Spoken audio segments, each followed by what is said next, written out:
episode of Political Actors. Today we have a very, very high-ranking political woman in the person of Honorable Mary Alile Idele, PhD. She is the National Woman Leader of the APC. Ma, you're welcome to the program. Thank you very much. Thank you. So let's dive into it. As the APC National Woman Leader, what is your primary strategy for increasing women's representation in elective offices in Nigeria? Thank you for having me.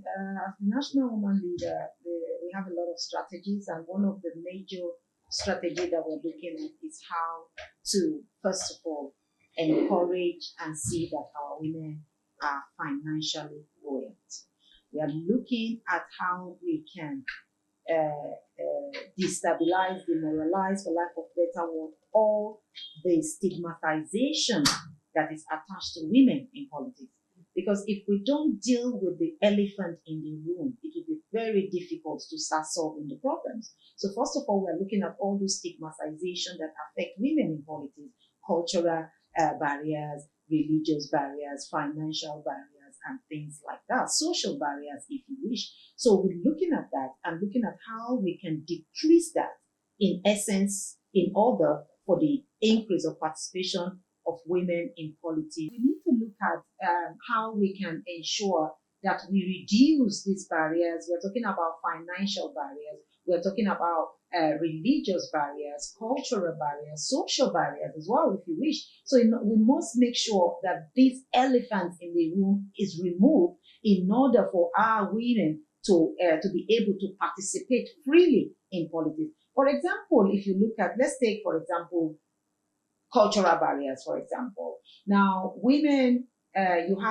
have political meetings that are put, caucus meetings that are put at, 10 p.m. in the night, 12 midnight, and then all those early morning, 6 a.m. meetings. And then you have women that need to take care of their children. There are women that need to, go to the market. They need to do 1, 2, 3, 4, 5, 6 things, house chores. How do they go to a meeting of 10 p.m.? Where exactly do you want them to tell their husband that they are going to? For example, if you are not lucky enough to see that to have a husband that is also in politics, maybe 2 of them are going to the meeting together and coming back, then it's fine. But if you are the only woman that is a politician, where do you say you are going to at 10 p.m.? What sort of meeting is being held at that time? So those are the things that we're looking at, how we can ensure that these barriers are taken away. And again, if you look at financial barriers, another example, everybody knows that politics is money, politics is expensive.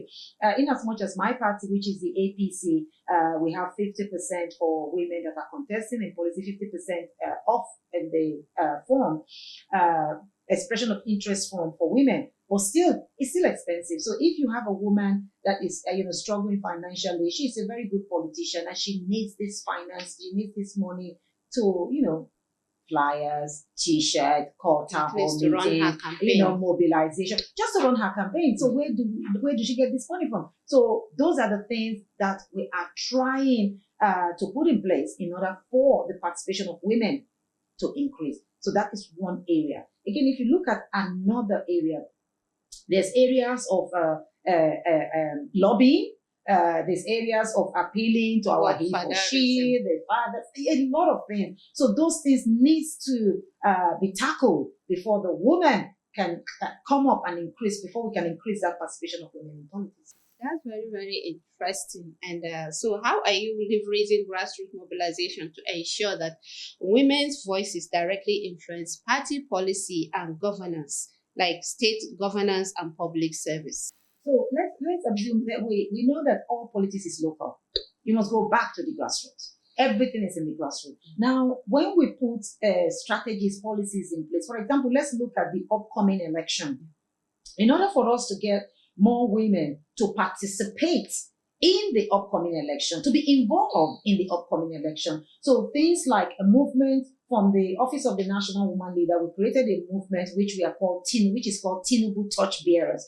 Now, in this movement of Tinubu Torch Bearers, what do we want to do? We want to reach out to the women in the grassroots. We want to reach out to the nook and crannies of the country to tell them about the achievement of His Excellency President Bola Ahmed Tinubu.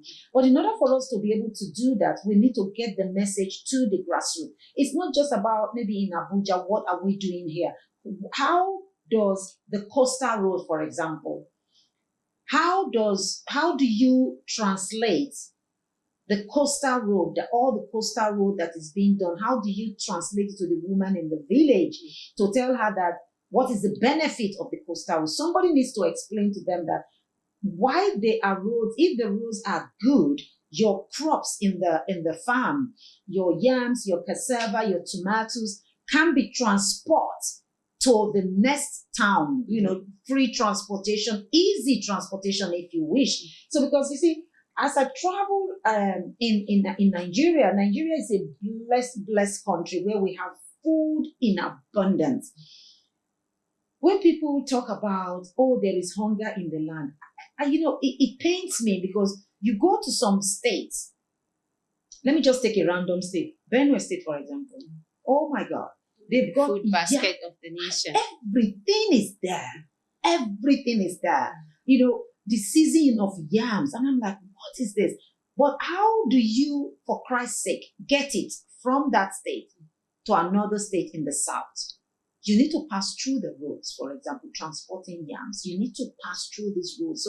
So when coastal roads are being built, when we have roads that you can do free transportation or less hazard on the road, for example, that is what you need to tell them at the grassroots. When that road is created, when that road is functioning, your crops will be able to get from one place to another. Somebody needs to tell them that. Somebody needs to go to the farms to tell them. Somebody needs to go to the local government, to the wards, to the unit, if you wish to tell them. And these are ways that we can, engage our women in the grassroots. These are ways we can tell them of the good works that Mr. President is doing. These are ways we can tell them of the continuity, explain to them. That is just one example. Then we have so many examples of the things that we can engage the women at the grassroots with. Because information, they say, is key. And this information is not being passed down. That is where Tinubu torch bearers come in. Because it's just simple. Shine the torch. Tell the people of the achievement of His Excellency President Bola Ahmed Tinubu. That's very, very, very insightful. And for viewers out there, the 2027 election is fast approaching. And with this piece of information, you know where to stand and you know where to belong to. So, ma'am, given your roots in Edo State, how do you balance state-level political dynamics with your national responsibility? Oh, very interesting. This is one of the most difficult things to do, actually, because again, you are torn between two roles and two responsibilities. First, I'm from Edo State, and then there's that local politics that we need to play, and at the same time, I am a national woman leader, which means I need to represent everyone in 36 states and FCT. And you need to be seen to be, how do they say it in politics? Carry everybody along. Mm-hmm. So, and you are trying to balance. And what I actually do, I try to look at the fact that we have 6 zones in Nigeria. And we have representative of those 6 zones in everything I am doing, having the balance. If we've been to that zone, we need to replicate the same thing in the other zone. I've done, for example, a lot of programs and a lot of projects, which I sometimes I try. It depends on what sort of project it is. I try to go and start in the north and work my way down to the south. Even though, for example, when you get to the north and you have another northern state that want to participate in that program, but I would rather want to go to the east because I've not been there. So I need to continually look at the balance, and I need to continually look at the fact that even though I'm working across Nigeria, I need to also play my local politics because, again, like I said, politics is local. I am in touch with what happens in my state, Edo State, and I must, at this junction, for example, just commend my governor, the governor of Edo State, His Excellency Governor Monde Okpewolo, with all the strides of the things that he's just done recently by giving 25 essays to every ward in the state. 25 essays per ward. It's wonderful because it's one of the things that we need to do. We're just talking about how do we get to the grassroots. In everything we do, we must oil the grassroots. Yes. And how do you oil the grassroots? That's exactly what he's just done. Somebody asked me this question one time in one interview. How do we oil the grassroots? What about all these 50K and this 20K here, 10K there? That is not the point. The point is that this is an example of how you oil the grassroots because 25 essays per ward across the state. Let everybody be touched. Everybody be touched because those people that you are going to nominate as essays, they don't know the governor. They don't know me, but they are the ones in our unit. Exactly. They are the ones in the ward. They are the ones that are doing the work. So, and then what he said was that ensure that those get to the grassroots. And for example, if you take my ward, we have to go unit by unit. Get that person that is doing the work in the unit. Get that woman that is always inside the rain. Get that woman that get that man. Get that youth. So this is how we oil the grassroots. This is how we go to the grassroots to ensure that power, to ensure that what is being benefited at the top filter down to the grassroots. Very, very interesting because democracy, they say, is the government of the people, for the people, by the people, and for the people. So this is a very, very good initiative. So touching on humanitarian work, you founded Sister to Sister Worldwide in 2015. Yeah. How has your experience running an international NGO informed your approach to political advocacy for marginalized women and children? Like you said, I founded that organization very long time ago, and I thank God you even remember the date. I couldn't remember when it was founded. I know that I used to belong to one organization like that, and one day it was Christmas, and we wanted to go and do a visitation to the elderly home. And I had a mental picture of what elderly home should look like. And to my greatest surprise, when I got there that day, I think I was in tears when I saw old women. They were lying on the ground, on the bare floor, on the mat. And I'm thinking, is this what it should look like? And I think I left there that day and I said, I can do something. And I decided to form Sister to Sister. And Sister to Sister, it's an NGO that I have used for so many years, decades of years, to empower the woman and the girl child. Because I feel that we Nigerian women, we are strong women. We just need a little bit of push and we need a little bit of support. And when I look at where I came from, my mother had to go through a lot of things because her children needed to be educated, her children needed to stay in school and things like that. And when I think back, and I feel that there are a lot of women that were going through the same issues or the same difficulties then, and I had to do something, and that was how I founded Sister to Sister, and it was help me hold your hand and you hold somebody else's hand, and that is how we have come for so many years, and I've used that as a platform to help women, as a platform to support women, and as a platform to support the girl child. We have a lot of challenges for the girl child to stay in school, early marriage, and things like that. And then when you hear some stories of no school fees, so therefore I cannot continue. So I have a lot of them that are on my scholarship and that are on our scholarship as Sister to Sister. And Sister to Sister have grown so well. We're in 9 countries, 4 continents, I think, and in Nigeria, I think we are going to about 30 states in Nigeria. And yes, and it's huge. It's very huge. And what I do is that each state have their coordinator, and the coordinator, gets to work and just do what they need to do. As long as we can help one woman, we can help that girl child, and we can support one person. Our job is done. As sometimes when I've been to market, or maybe you just stop by to buy something, and that woman is shouting, "Oh, wow, sister to sister, you were the one that gave me this." So, that is the satisfaction I get. Exactly. That is satisfaction I get. And then sometimes they come with a child that was in school that was supposed to have dropped out, and they come to pay courtesy visit and just to say thank you. Because the child has become something. And the child has become That's something. fulfilling. It's just the best feeling ever. It's just the best feeling ever. And I've done that for so many years. And then me as a politician, and now as a national woman leader, leading women, it just comes natural. Yes. It just comes natural. I wish we could just continue, because the way Honorable is flowing, because I'm also an advocate of women. So anywhere anywhere women issues are being discussed, I was having goosebumps.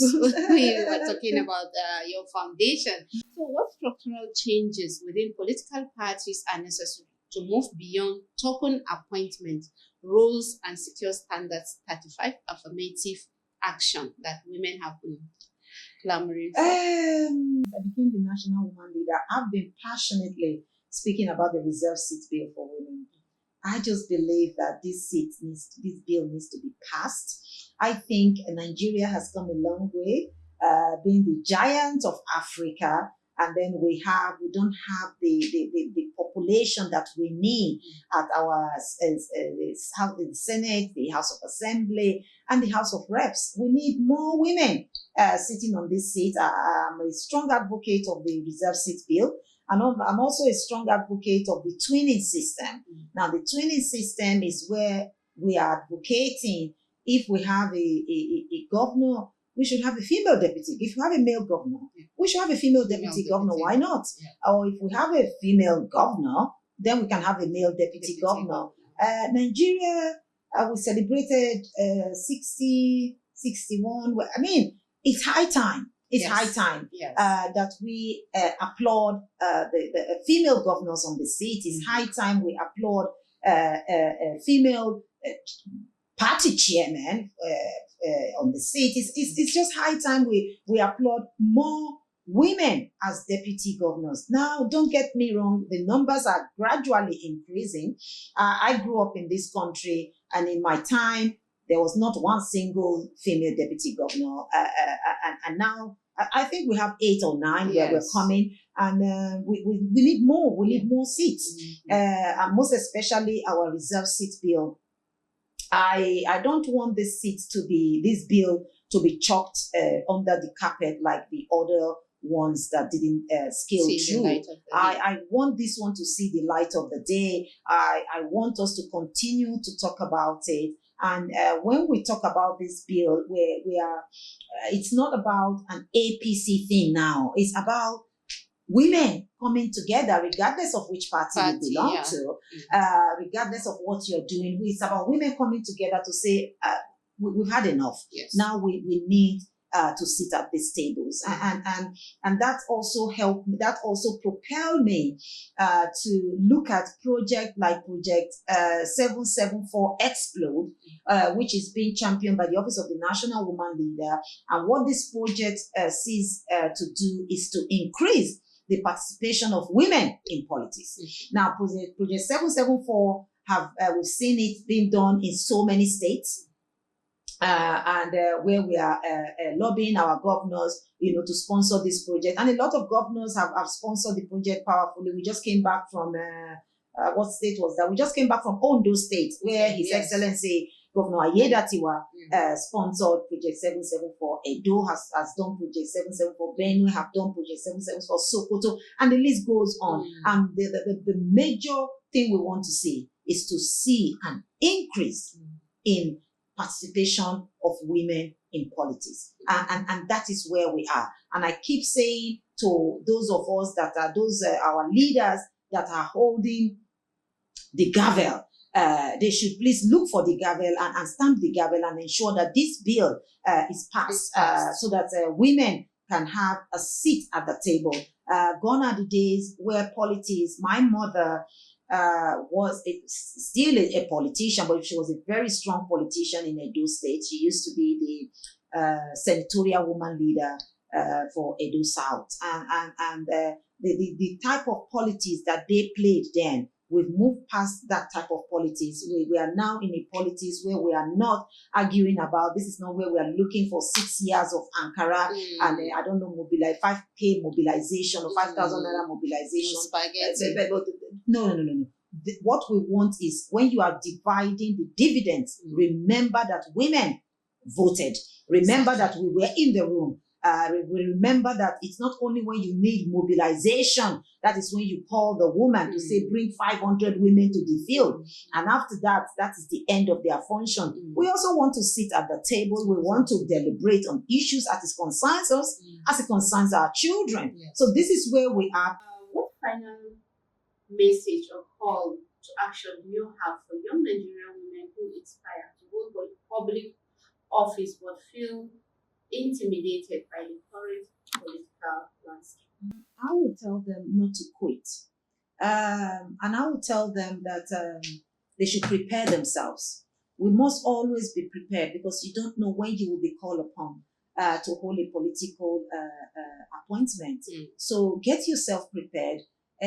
Don't listen to when people say education is scam, and I tell them try literacy. So get yourself through your education, attend political meetings, be relevant in your space, use your talent, voice out, and don't feel intimidated, and don't let anybody intimidate you, and prepare yourself as well. For all these barriers, they are there. It's like when you're starting a business, I tell my mentees, the people that I mentor, I tell them when you are starting a business and you face challenges, do you just quit?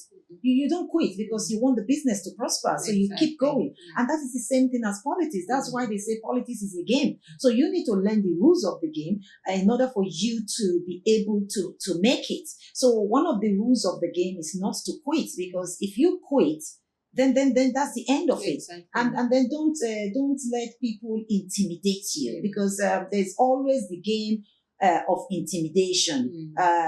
The idea somebody shutting you down in a meeting, telling you, oh, you are a woman, please sit down and listen. No. Tell them I'm a woman, I'm talking, you sit down and listen to me. It's not about being disrespectful. It's about the fact that you just interrupted me when I spoke, and you must ensure that you are not, your voice is loud. Make sure your voice is loud. Even if your voice can be 2 times louder than the man, try it, because they will want to shut you down. They will want to tell you, oh, you're too young, you are a woman, you're too old. There's also the one, you are too beautiful. Why are you a politician? There's you are too ugly, you should not be here. There's always something. So for me, I tell them, understand that people will try to take your seat.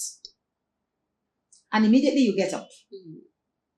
I can guarantee you that 10 men are ready to sit down. So don't get up, sit down, be consistent.